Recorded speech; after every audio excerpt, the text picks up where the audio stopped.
Years before I was born, at the 1988 Democratic National Convention, my beloved father stood before the country and said, "They see me running for the White House, but they don't see the house I'm running from." When I was 15 years old, he took me to that house. We called it a daddy-daughter road trip through the American South, which in our case included the Honorable Reverend Clay Evans and a small caravan of Rainbow Push staff. Intimate. We drove through Montgomery and Selma, through Georgia, and ended in Greenville, South Carolina, where he was born.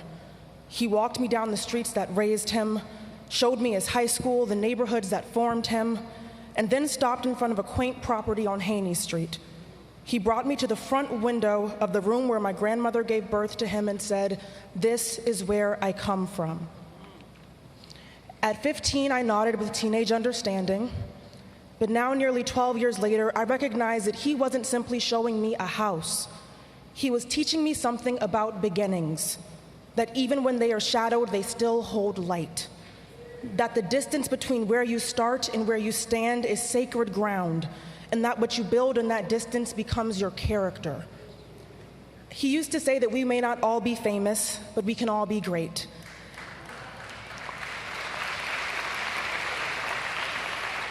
As a child, I thought that greatness meant scale, crowds, platforms, and name everyone knew.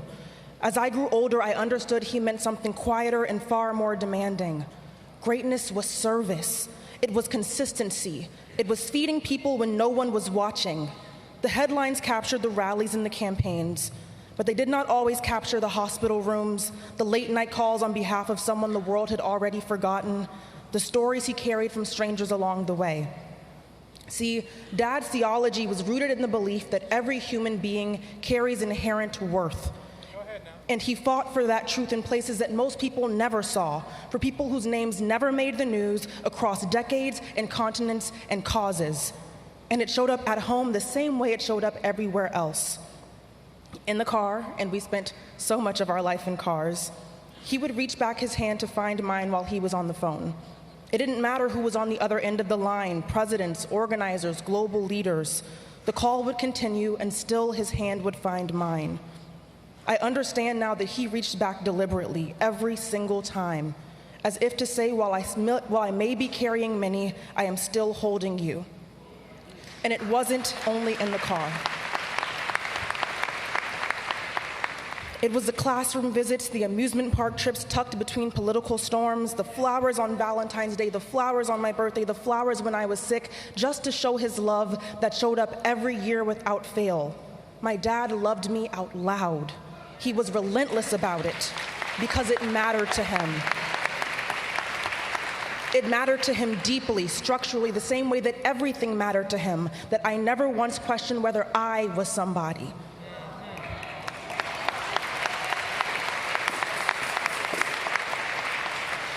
Now I understand that those were seeds. My father was always in the business of future-proofing, preparing people and possibilities for a future already on its way.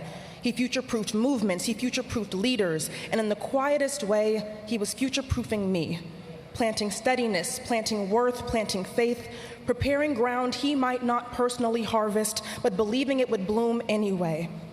So today I am not standing here as a historian of his movement. Others will speak to the breadth of what he built far better than I can today. I am standing here as his daughter, the baby of the family, bereft and amazed, and so deeply grateful that enough of his love was poured into me across 26 years that I know I will never run out. Our stories are not parallel. They are intertwined.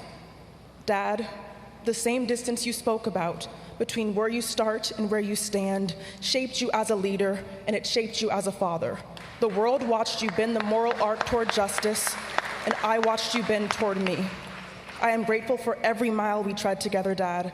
I love you in every lifetime, and until we meet again, I'll find you in the rainbows. Thank you.